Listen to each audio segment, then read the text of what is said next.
Hi everyone. Today we will talk about how to fix or how to solve Facebook in Chrome. To know how to fix or how to solve Facebook in Chrome, you should just go to settings like this. We will click. After that, in this page, you will go to apps, default apps, app settings. When you will see this list, you will go down to find the application of Facebook and you will enter. Then in this page, you will go to click for stop.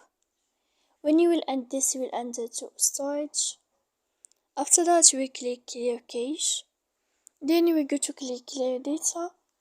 And when you will end all this stuff here, as you see, you can turn off your phone. So please don't forget to support us by a like and subscribe.